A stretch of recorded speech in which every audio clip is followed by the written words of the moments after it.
Hi friends, ఈ వీడియోలోని 6th class science sem 1 4వ లెసన్ బిట్స్ చూద్దాం. ఆల్రెడీ 3 లెసన్ల బిట్లు మనం చేసాం. మన ఛానల్లో చూడండి, ఆ 3 లెసన్ల బిట్స్ మీకు తెలుస్తాయి. ఇప్పుడు ఫస్ట్ క్వశ్చన్ చూద్దాం. మొక్క యొక్క భాగాలు ఏమిటి? మొక్కలో 2 రకాల వ్యవస్థలు ఉంటాయి, కాండ వ్యవస్థ, వేరు వ్యవస్థ. మొదట కాండ వ్యవస్థలో ఏముంటాయో చూద్దాం.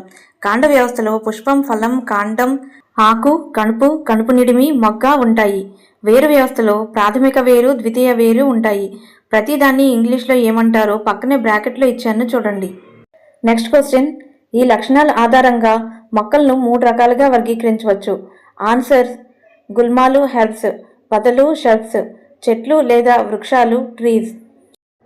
నెక్స్ట్ క్వశ్చన్, టమాటా ఏ వర్గానికి చెందిన మొక్క? ఆన్సర్: గుల్మం.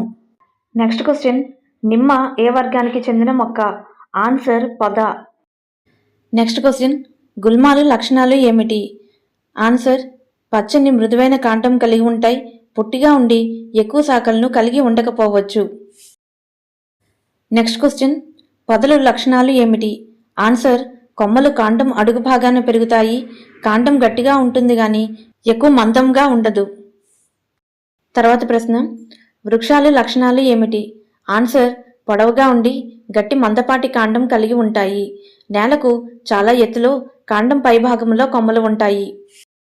నెక్స్ట్ క్వశ్చన్, బలహీన కాండం కలిగి నిలబడలేని నేల మీద వ్యాపించే మొక్కలను ఏమంటారు? ఆన్సర్: పాకే మొక్కలు, క్రీపర్స్. ఉదాహరణకు సొరజాతి మొక్కలు.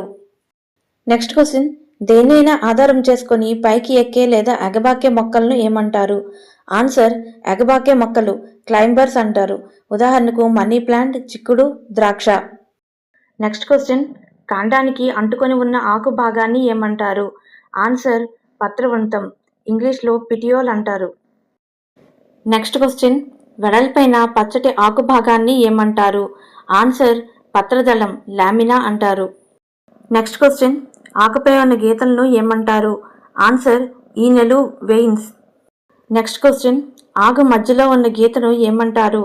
ఆన్సర్: నడిమి ఈనె, మిడ్రిబ్. నెక్స్ట్ క్వశ్చన్, ఆకుల్లో ఈనెలతో చేయబడిన రూపురేఖలు, డిజైన్ను ఏమంటారు? ఆన్సర్: ఆకుల ఈనెల వ్యాపనం, లీఫ్ వెనేషన్ అంటారు. ఈ లెసన్ రిమైనింగ్ బిట్స్ని నెక్స్ట్ వీడియోలో చూద్దాం. ఈ వీడియో మీకు యూస్ఫుల్గా అనిపిస్తే లైక్, షేర్, కామెంట్ చేసి సబ్స్క్రైబ్ చేసి మీ ఫ్రెండ్స్తో షేర్ చేసుకోండి.